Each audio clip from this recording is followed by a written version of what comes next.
Kalau kita bicara kehidupan, ini adalah milik Tuhan ya Mas. Bahwa Tuhan itu adalah tentang kehidupan dan kematian ya. Itu mutlak punya Tuhan. Tetapi setelah kita diberi kehidupan, itu semua adalah tergantung kita ya. Tergantung usaha kita ya. Mau kita bahagia, mau kita susah, mau kita dapat masalah atau tidak dapat masalah, itu semua karena kita ya. Akan tetapi pemikiran yang seperti ini biasanya ditentang oleh orang-orang yang mengatakan bahwa semua itu apa kata Tuhan Mas? Bahwa takdir atau jalan hidup manusia itu sudah digariskan oleh Tuhan, tidak bisa diubah. Banyak sekali perkataan di mana ketika kita menganggap bahwa Tuhan itu adalah tentang hidup dan mati saja ya, akan dianggap bukan lahir dari Tuhan, katanya lahir dari batu Mas. Malah juga dianggap tidak bertuhan, katanya juga begitu Mas. Nah, kalau menurut Mas Wahyu, apakah Tuhan itu masih ikut campur terhadap kehidupan kita Mas?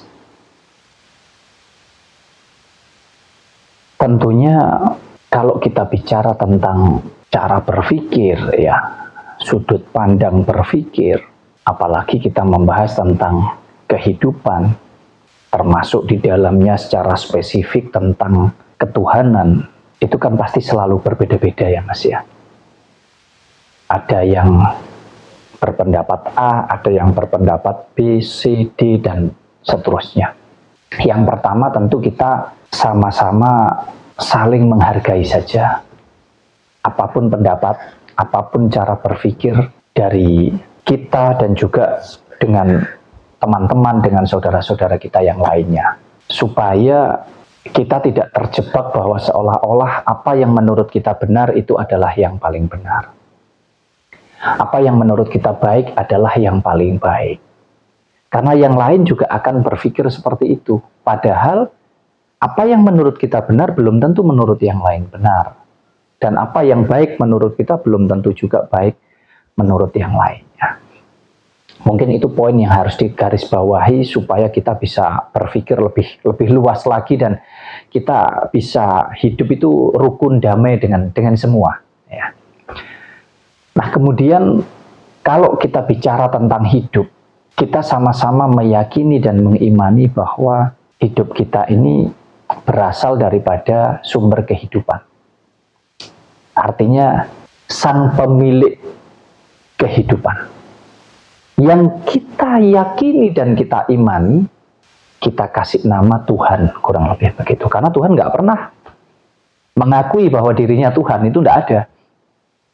Di agama manapun, di kepercayaan atau keyakinan manapun. Yang ada itu hanya sebatas keyakinan kita pribadi. Bahwa Tuhan itu ada, kan begitu. Artinya nama ini tentang Tuhan, tentang Allah, tentang Allah, tentang Gusti Allah, Sang Hyang, dan lain sebagainya. Ini adalah nama-nama yang tentunya berasal dari kita, para umat, ya, yang disebut umat manusia ini. Atas dasar apa? Atas dasar keyakinan. Sebatas keyakinan saja. Untuk membuktikan, tidak akan pernah ada yang bisa membuktikan itu semua.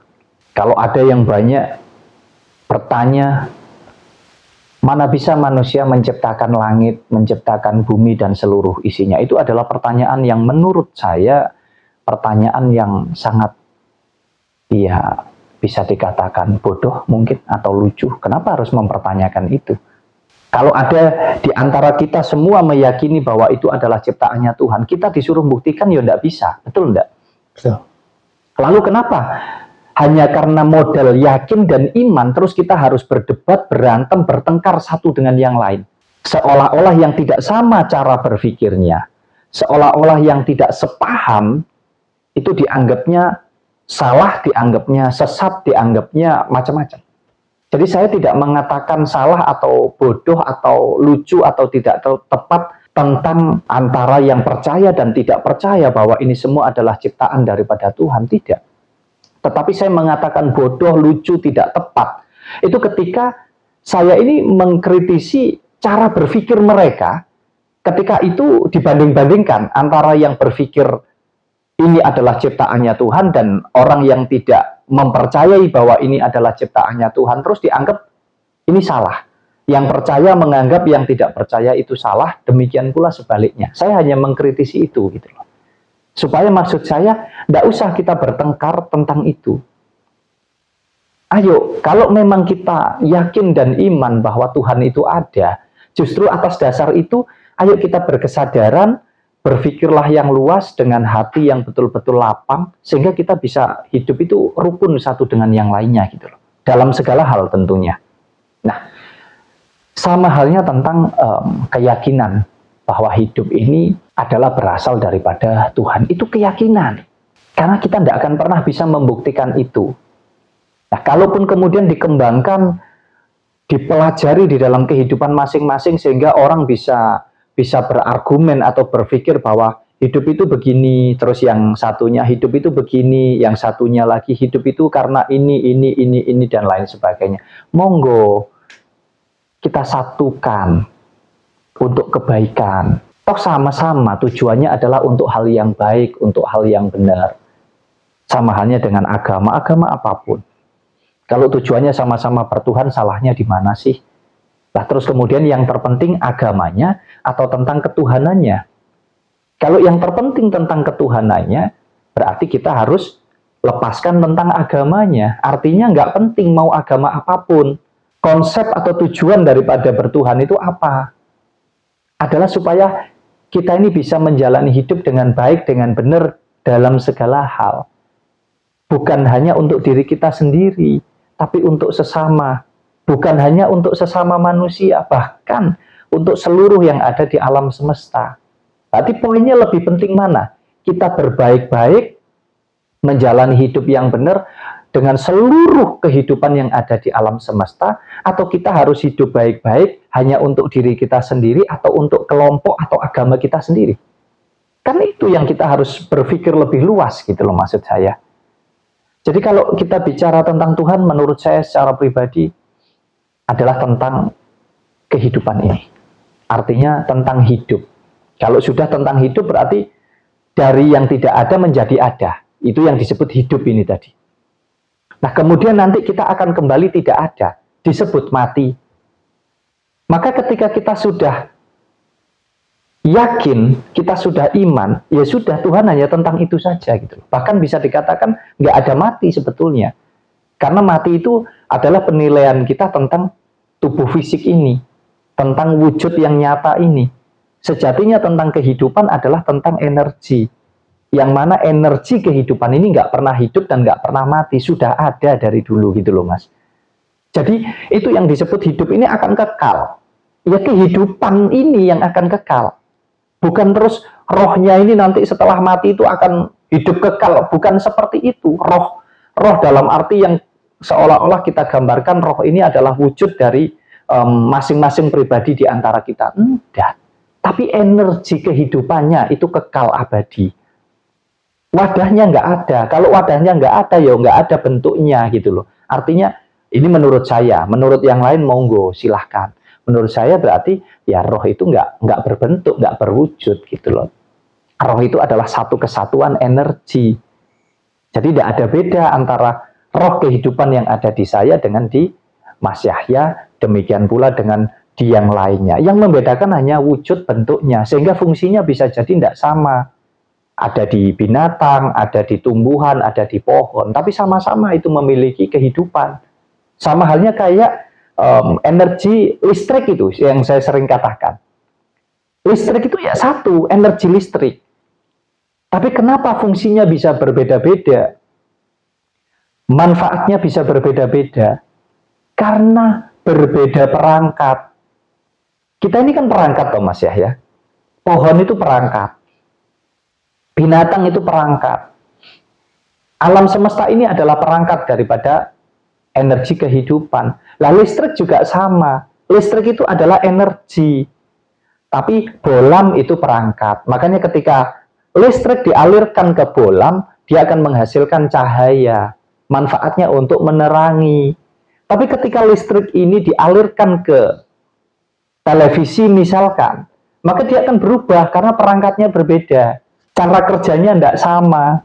Dialirkan lagi ke setrika, dialirkan lagi ke kipas angin, dialirkan lagi ke kompor misalkan dan lain sebagainya. Ini fungsinya jadi tidak sama gitu loh Mas. Tapi sumbernya sama. Hidup ini juga demikian. Nah kalau kemudian dikatakan bahwa hidup kita ini semua karena Tuhan, hidup yang mana yang dimaksudkan? Kalau hidup adalah tentang yang goib ini, artinya tentang energi kehidupan ini, kita ini kan memang nggak pernah tahu asal-muasalnya dari mana. Kita hanya meyakini dan mengimani bahwa roh kehidupan kita itu dari Tuhan. Betul enggak? Betul. Tetapi kalau sudah bertempat di suatu wadah, sudah ada di dalam tubuh kita, maka baik dan buruknya berfungsi dengan benar atau tidak, bermanfaat dengan baik atau tidak, itu sudah bukan lagi tergantung Tuhan, begitu loh maksud kita. Tapi sudah tergantung daripada kita sebagai pemilik wadah, sebagai pengendali daripada kehidupan ini. Tapi kalau itu kemudian dianggap kita nggak percaya dengan Tuhan, ini kan konyol gitu loh. Kepercayaan kepada Tuhan itu tentang hal yang bersifat goib, melalui keyakinan dan keimanan kita. Makanya kita itu ada banyak cara untuk kita mewujudkan bentuk keyakinan atau keimanan kita. Ada banyak agama ini tadi. Ada banyak tata cara, ada banyak aturan. Oh, dengan sholat, dengan sembahyang, dengan semedi, dengan macam-macam. Untuk apa? Untuk menggambarkan atau mewujudkan keimanan atau keyakinan kita kepada Tuhan kita. Tapi jangan salah juga, bahwa apapun yang kita lakukan itu adalah secara fisik. Apakah kita mampu masuk di dalam kegoibannya? Nah, itu yang dipertanyakan. Artinya kalau kita sholat, apakah benar bahwa orang yang rajin sholat itu sudah khusyuk dan betul-betul mampu untuk masuk di dalam kegoibannya, untuk mewujudkan keimanannya kepada Tuhannya? Belum tentu. Lah, ukurannya kita sebagai manusia, wujud daripada bahwa makhluk itu, manusia itu sudah bertuhan itu dari mana? Sederhana sekali. Sudahkah kita bisa menjalani hidup ini dengan baik, dengan benar? Kita memperlakukan sesama ini dengan baik dan benar. Kita memperlakukan alam semesta ini tadi dengan baik, dengan benar. Apakah itu semua sudah kita lakukan? Melalui kesabaran, melalui kebersamaan, melalui kerukunan, melalui cinta kasih, melalui kedamaian. Apakah itu semua sudah kita terapkan di dalam hidup kita? Nah, ini yang harusnya dipelajari juga. Jadi kita belajar tentang suatu agama. Kita menjalankan perintah atau ajaran-ajaran yang ada di dalam agama. Sesuai dengan kepercayaan dan keyakinan kita. Tapi apakah terus berhenti di situ?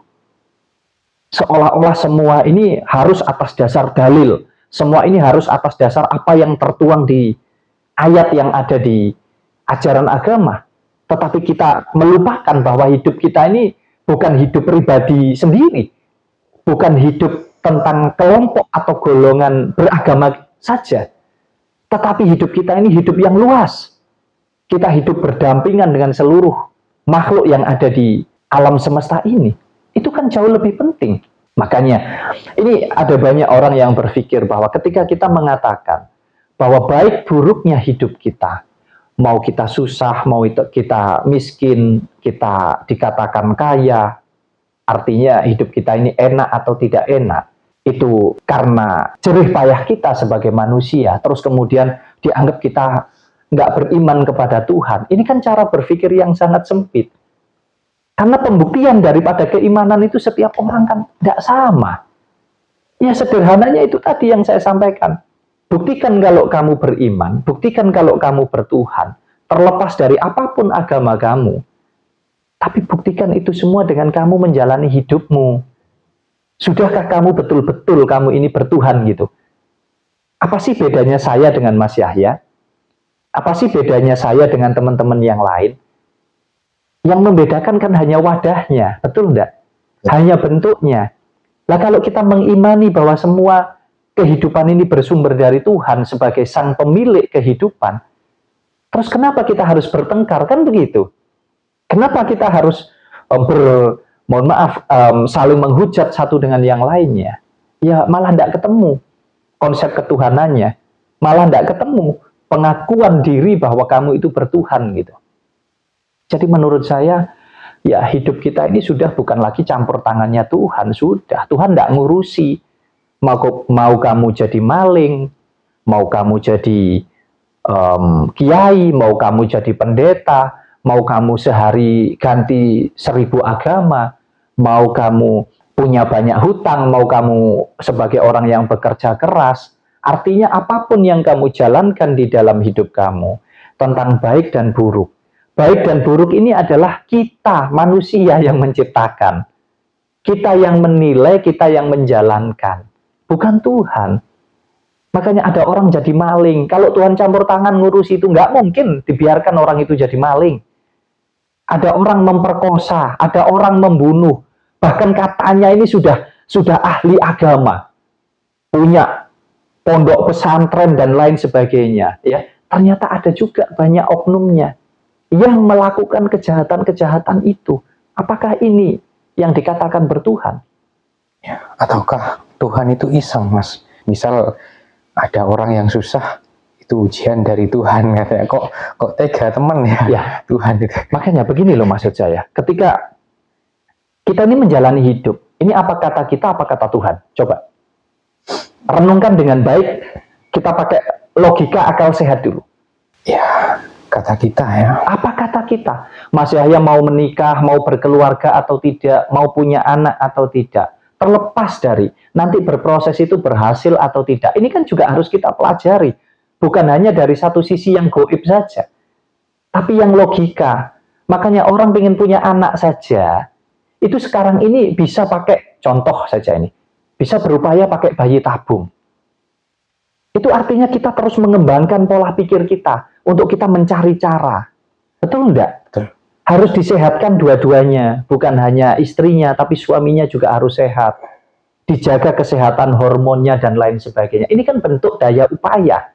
Tapi perkara hidupnya, tidak ada satupun yang bisa menciptakan kehidupan. Makanya kita beriman kepada Tuhan. Nah kalau Tuhan campur tangan di dalam hidup kita, ini kan, ya mohon maaf ya, saya sendiri saja, ya saya tidak mempercayai itu. Jadi Tuhan itu sudah nggak campur tangan di dalam hidup kita. Tuhan itu nggak campur tangan lagi di alam semesta ini. Semua tergantung kita menjalaninya. Artinya alam ini akan baik dan tidak, itu tergantung kita. Kalaupun ada bencana dan lain sebagainya, ini bagian daripada kodrat yang ada di alam semesta ini. Hukum alam itu sendiri gitu loh Mas. Makanya kita menjaga alam, alam juga menjaga kita. Itu yang harusnya kita pelajari. Bukan seolah-olah Tuhan campur tangan. Kalau memang Tuhan campur tangan, sudah coba, enggak usah ngapa-ngapain. Saya kepingin tahu ini. Ayo coba kita buka wawasan kita. Bukan berarti kita enggak bertuhan. Urusan ketuhanan itu urusan yang goib. Mewujudkannya hanya melalui keyakinan dan keimanan. Coba ukurannya di mana orang itu yakin dan beriman? Ukurannya di mana kira-kira? Ya, nggak ada yang ada enggak ukurannya? Nggak ada. Nggak ada. Itu dibawa di dalam pribadi masing-masing. Nah, kemudian kita manusia menilai itu. Dengan cara apa? Dengan cara apa yang kita lihat, apa yang kita dengar, apa yang kita rasakan. Nah, kalau orang mengaku bertuhan, mengaku beriman, mengaku beragama, terus kemudian perilakunya seperti binatang, mengolok-olok yang lain hanya karena berbeda pendapat. Betul enggak? Saling menyakiti, bahkan saling membunuh satu dengan yang lain hanya karena berbeda agama, hanya karena berbeda cara menjalani hidup. Ini kan konyol sekali gitu loh Mas. Iya, berarti bukan campur tangan Tuhan berarti ya Mas. Ya, Tuhan sudah paten hanya tentang hidup. Ya. Kemudian di dalam menjalani hidup, memproses tentang kehidupan ini semua sudah tergantung kita. Semuanya tergantung kita. Jadi Tuhan itu hanya sumber. Selebihnya sumber itu kamu pakai untuk apa, kamu gunakan dengan cara yang seperti apa, monggo-monggo saja, silahkan gitu loh. Terus jangan kemudian untuk kita yang berpikir seperti ini dianggap kita ini nggak percaya dengan Tuhan begitu. Ya, dianggapnya kita ini lahir dari batu katanya Mas Yahya tadi. Ya jelas enggak toh, kita lahir ya dari rahimnya orang tua kita, dari ibu kita. Tapi tentang hidupnya, selebihnya saya bisa bertumbuh seperti ini juga karena ibu saya, karena orang tua saya. Nah kalau saya enggak dirawat, habis lahir sama ibu saya dibunuh, dibuang di sungai, kira-kira apa saya bisa hidup? Kan enggak. Jadi hidupnya itu dari Tuhan, dari sumbernya. Setelah diambil, ya tergantung yang mengambil, artinya tergantung manusia itu sendiri. Bagaimana dia menjalankan kehidupannya. Jangan seolah-olah semua karena campur tangannya Tuhan. Kamu nggak bekerja, kamu nggak berupaya, ya nggak dapat uang. Jadi ada hal yang kita harus pelajari lebih dalam lah di dalam hidup ini.